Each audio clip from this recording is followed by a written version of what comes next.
Filho, a gente se dedica tanto na engorda, né? Mas na hora da venda pode pôr tudo a perder se vender na hora errada ou por um valor diferente do de mercado. Pai, o aplicativo Agro Brasil veio para resolver isso. Olha aqui.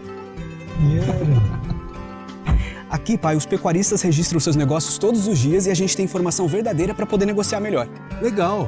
Informação de pecuarista para pecuarista. Isso, e assim todos se ajudam. Muito bom. Baixe agora o app Agro Brasil.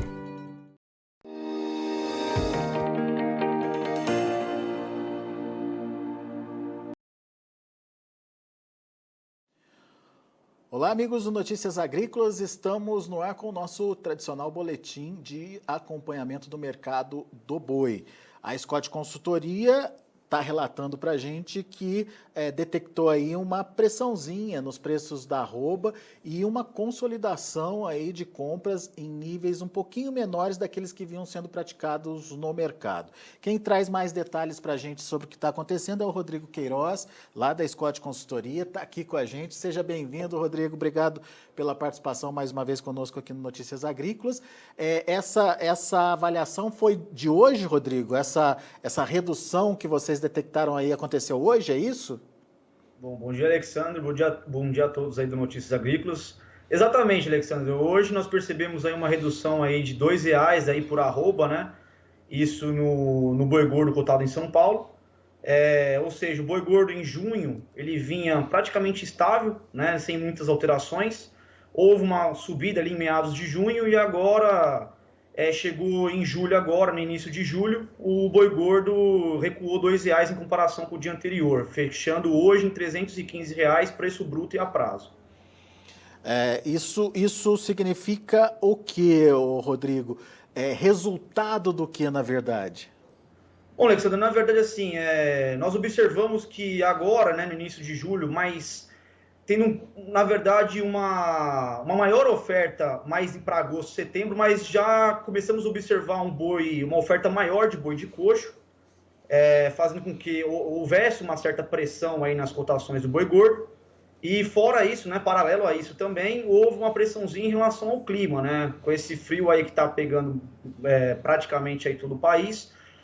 A boiada que são engordadas a pasto, houve uma oferta maior aí para as indústrias frigoríficas, né? Fazendo com que as escalas, né, alongassem mais, fazendo com que as indústrias se sentissem mais confortáveis, fazendo com que houvesse uma certa pressão nas boiadas. Obviamente, quando há essa redução, quando há testes de preços menores, o mercado fica mais gelado, né? Devido a esse aumento nas ofertas aí, não só de boi a pasto devido ao frio, mas de boi a coxo. E isso esfria o mercado. Entretanto, houve negócios com preços menores. Então, hoje o preço de referência mudou, né? Muito bem. E essas escalas alongaram para quantos dias, Rodrigo? Bom, Alexandre, o panorama é praticamente o mesmo aí de um ano para cá, né? Então, ou seja, as escalas ali bastante curtas em comparação com a série histórica.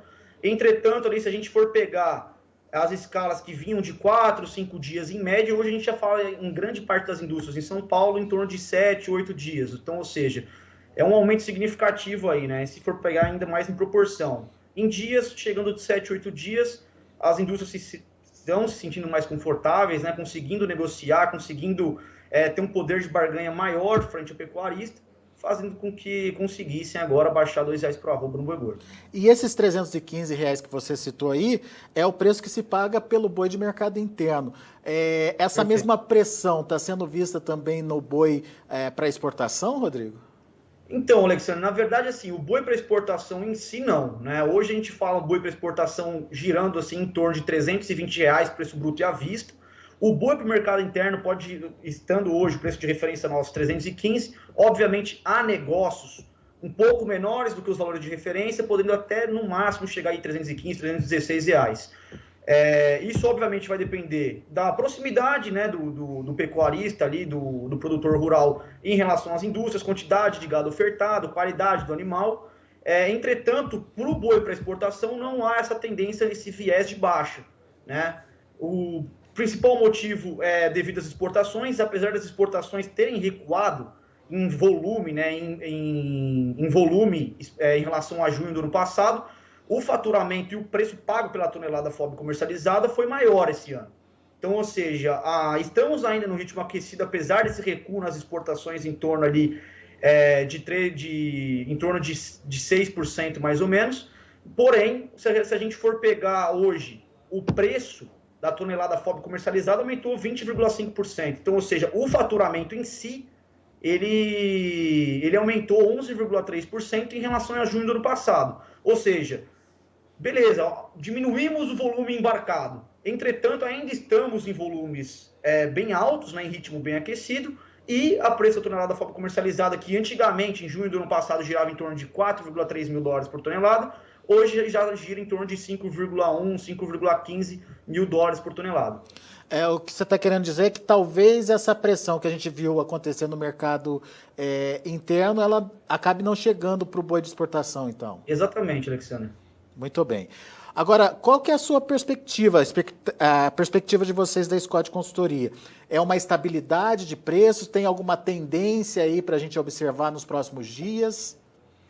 Bom, Alexandre, falando expectativas aí a curto e médio prazo, a gente não espera, na verdade, recuos significativos no mercado interno, quer dizer, na cotação do boi gordo, visto que, apesar desse recuo visto agora do dia de hoje em relação ao dia anterior, não há muito espaço para quedas. Por quê? Se a gente for pegar, por exemplo, os dados do IBGE do primeiro trimestre de abates, nós observamos que houve um recuo em 10,6% no número de abates de bovinos, né? Isso e o mais interessante é o quê?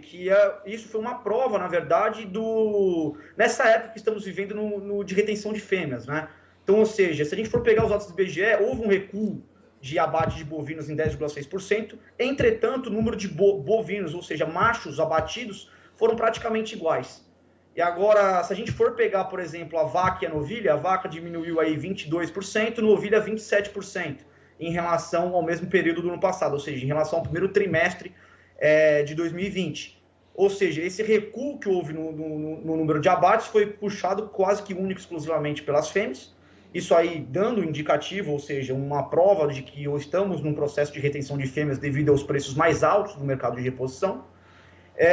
Então, ou seja, eu não espero, a Scott Consultoria não espera assim, recuos significativos agora, ainda mais que estamos no período de seca.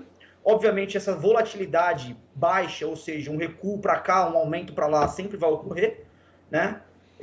Entretanto, esse recuo nos abates, paralelo a um ritmo de exportação aquecido, faz com que os preços, né, sigam firmes nas cotações. As cotações sigam firmes no mercado. Uhum. Obviamente que há essa volatilidade dependendo da oferta de animais. Então, ou seja, demanda e oferta. Demanda continuando igual, a oferta aumentando um pouquinho. Obviamente, há esse recuo, né? Há essa volatilidade variando negativamente. Dependendo de como a oferta diminuir mais e a demanda aumentar um pouco, essa variação vai aumentar também. É mais como correção do que como tendência aí Exatamente. de mercado, né? Muito bem. E você falou dessa questão da redução dos preços da arroba no mercado interno, mas e o preço da carne, Rodrigo? Como é que está? Ele vem se mantendo, ele vem recuando também, ele acompanha essa pressãozinha que o mercado está registrando? Como é que você está acompanhando aí o mercado de carne? Bom, Alexandre, vamos começar primeiro falando pelo atacado, né? O atacado, na verdade, vamos pegar primeiro a arroba do boi gordo. A arroba do boi gordo em um ano subiu aí em torno de 42%, né? Pegando de junho a junho, final de junho e final de junho do ano passado. Pegando o atacado subiu em torno de 46%, então, ou seja, praticamente seguiu ali uma correlação praticamente em torno de 1 ali, né? Em relação ao aumento. Entretanto, quando a gente pega ali o atacado em um ano, nós observamos aqui, por exemplo, que o atacado, pegando os cortes de traseiro, no atacado desossado subiu 43%, enquanto que os cortes de dianteiro subiram 51,4%. Pegando agora o último mês agora de junho, nós observamos um movimento contrário, o dianteiro subindo menos frente aos cortes de traseiro. Então, ou seja, hoje, apesar do atacado estar com certa dificuldade para o escoamento para o varejo, as exportações seguem sendo uma ótima via de escoamento, sustentando os preços no atacado. Então, ou seja, esse dianteiro maior, né, essa relação entre traseiro e dianteiro em um ano, o dianteiro subindo mais que o traseiro, obviamente isso aí foi puxado pelas exportações, visto que o Brasil exporta mais carnes de dianteiro, principalmente para a China, né? Isso fez com que puxasse os cortes de dianteiro. Nesse meio tempo, nós observamos o varejo também. Então, ou seja, o varejo é onde o pessoal, o consumidor, né, brasileiro, vai lá e vê o preço da carne. Ou seja, o varejo em um ano subiu 30,4%. O corte que mais subiu no varejo foi a ponta de peito, subindo 62,7%. E o colchão mole subindo praticamente 60%. Então, ou seja, os cortes de menor valor agregado subiram mais, né, nesse um ano, prejudicando, né, querendo ou não, atrapalhando um pouco o poder de compra do consumidor, principalmente de perfil C e D, né? Então, ou seja, havendo talvez uma migração para proteínas alternativas, maior consumo de carboidrato, por aí vai. Muito bem, isso na prática, Rodrigo, significa o quê? As indústrias, elas estão conseguindo um resultado melhor no final das contas aí com essas mudanças? Olha, Alexandre, quando a gente pega pelo varejo, não. Por quê? Se a gente for pegar o mercado varejista, houve uma redução, obviamente, ali no consumo per capita de carne bovina. Isso faz com que, na verdade, os custos estão maiores para aquisição, isso eu falo pelo varejista, está tendo que pagar mais para ter aquela carne, entretanto, a ponta final, ou seja, que é o consumidor, não está pagando por aquela carne. Então, nesse ponto, fica um pouco complicado. E quando complica o varejo, o atacado também complica quando falamos em mercado interno. Então, ou seja, com o varejo não conseguindo vender essa carne bovina, o atacado também não consegue escoar para o mercado interno. Falando nas indústrias em geral, já pegando o primeiro e o segundo elo, ou seja, pegando, o boi a pasto, ou seja, o mercado físico em si, ou as indústrias frigoríficas que não têm a certificação para exportação acabam pagando a conta muito mais do que as indústrias maiores que têm esse certificado para exportação, visto que há uma grande dificuldade em encontrar boiadas.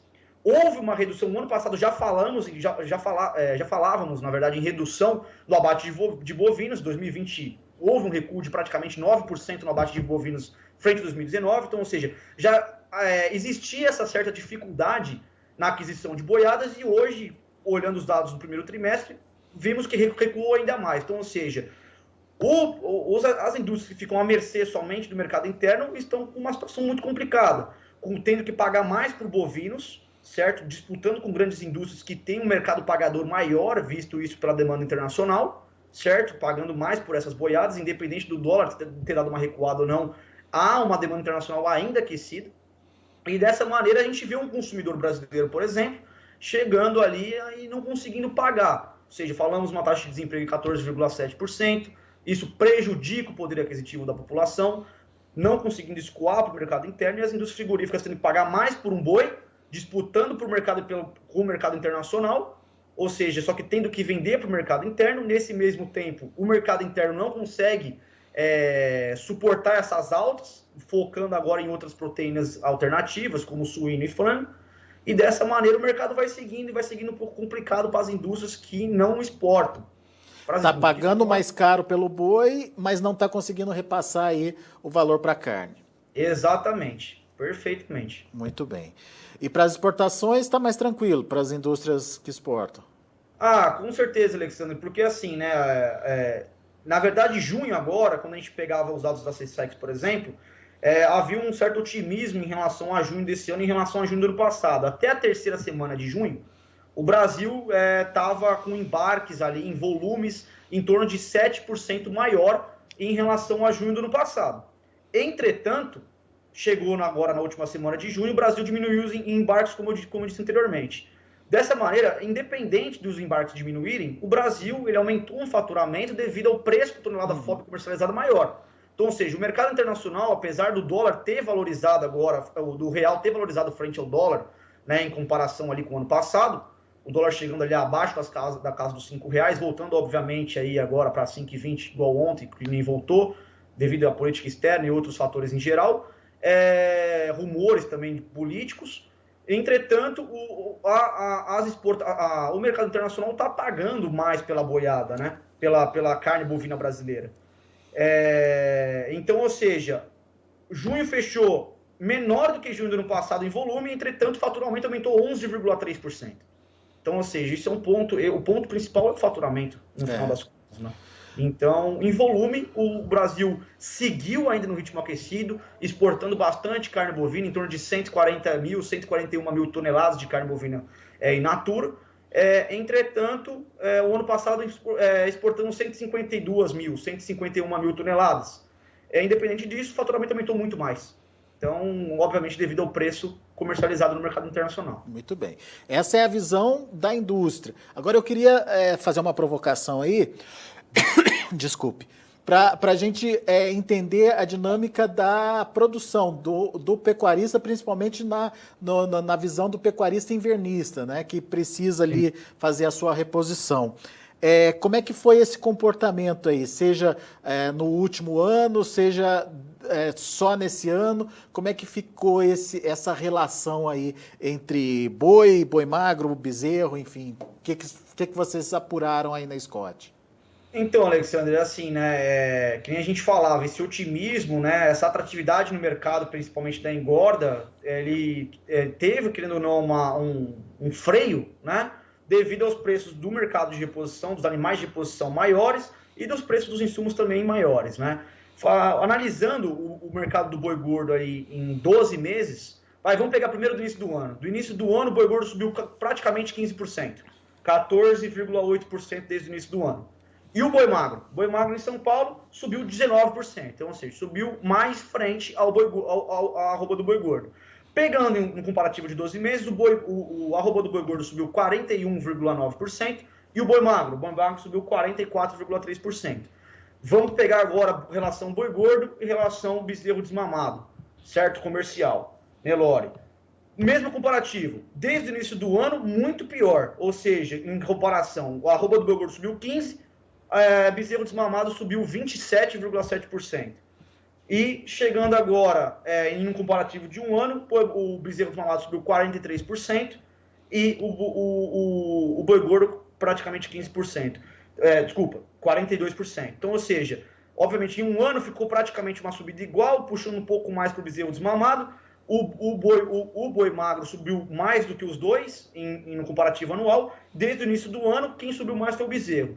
Dessa maneira, a relação de troca do pecuário, do invernista, ou do engordador, podemos falar assim dessa maneira, ele piorou em relação a esse aumento da arroba do boi gordo. Beleza, a arroba do boi gordo subiu, entretanto, os animais de reposição, se ele tem que fazer essa aquisição dos animais de reposição, a relação de troca dele piorou. E essa conta, né, Rodrigo, é só em relação à reposição. Tem toda a conta que a gente tem que fazer do custo em geral, né, como a questão da sanidade do rebanho, a questão da dieta do rebanho no caso dos confinamentos e até do próprio semi-confinamento, enfim,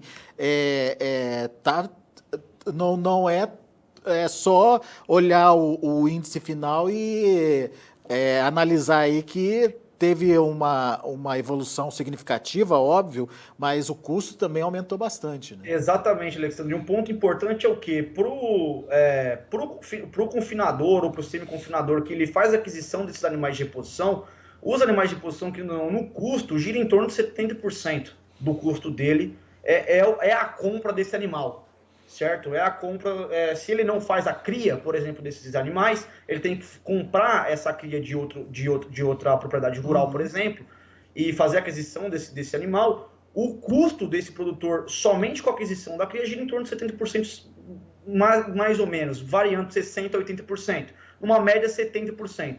E os outros 30%, maior parte dieta, né? Então, se a gente olhar também, farelo de soja subiu, milho subiu, obviamente houve agora um certo movimento, né, de recuo um pouco na soja, na saca de soja, isso principalmente no Rio Grande do Sul, mas de certa maneira, assim, o boi gordo subiu em um ano, entretanto os custos subiram também. Na hora de verificar o que sobrou no bolso ali, a situação não é tão promissora quando a gente olha só números relativos, né? Óbvio, ninguém está falando que o pecuarista nesse momento está perdendo dinheiro, não é isso não. Mas Não, a questão da rentabilidade precisa ser analisada caso a caso e existe essa dificuldade de, apesar de um preço elevado, tem um custo elevado também que acabou tirando um pouquinho dessa rentabilidade do produtor. E acaba tirando também um pouco da atratividade do mercado em geral, né? E uma das grandes preocupações agora é e esse boi de coxo, o confinamento esse ano vai aumentar ou vai diminuir, né? Obviamente temos um viés ali de talvez um aumento, né,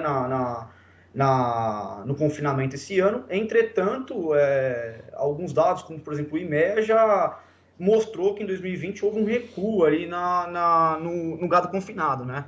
Então, dessa maneira aí, agora, a expectativa agora, óbvio, não temos espaço para queda, é um espaço, como você disse, né, foi mais uma correção, essa variação de hoje para ontem, não há muito espaço para queda, o mercado futuro também é um pouco, acredito eu, um pouco pessimista em relação ao boi gordo, né, diminuindo ali, chegamos a falar num boi gordo, contrato para outubro em 345, 350, hoje já falamos ali, não estou sem o dado na cabeça, mas em torno de chegou até 320, né? Então, ou seja, isso aí acaba prejudicando um pouco a atratividade do mercado em si, principalmente quando falamos em gado confinado. Só confirmando, tá reagindo, a B3 está reagindo nesse momento, negócio para outubro 327, mas você tem razão, teve um momento da gente ver esse outubro aí sendo negociado, ou pelo menos informado aí a 313, 314 Exatamente. reais. Muito bom. Meu caro, muito obrigado mais uma vez pela sua participação aqui com a gente no Notícias Agrícolas, trazendo informações e números muito pertinentes para ajudar na análise aí do produtor, principalmente do produtor que está pensando na sua produção, no seu resultado e no que vai sobrar aí para os investimentos. Obrigado, viu, Rodrigo? Imagina, Alexandre, eu que agradeço. Muito obrigado. Valeu, abraço, até a próxima. Até a próxima. Tá aí Rodrigo Queiroz, Scott Consultoria, aqui com a gente no Notícias Agrícolas. Deixa eu passar a movimentação no mercado futuro lá na B3 para vocês entenderem como o mercado está trabalhando no dia de hoje. De olho na tela, vamos lá. Julho, R$ 318,70, subindo 0,82%. O agosto, que vinha paradinho ali, hoje teve uma reação importante, 1,74%, a R$ 322,50. E o outubro, R$ 327,50, uma alta de 1,44%. Mercado de outubro também reagindo aí de forma importante, muito provavelmente seguindo a dinâmica de valorização do dólar, que voltou a trabalhar aí acima dos 5,20. A gente chegou a ver cotação abaixo dos 5 e agora, hoje, em especial, trabalhando na casa dos $5,26 aí, R$5,26 aí, um equivalente aí a $1, uma alta de 0,97% pelo menos agora. O indicador CPEA ontem fechou com alta de 0,52% a R$ 319,65. A gente vai ficando por aqui, agradeço muito a sua atenção, a sua audiência. Na sequência tem João Batista Olive com Tempo e Dinheiro aqui pelo Notícias Agrícolas.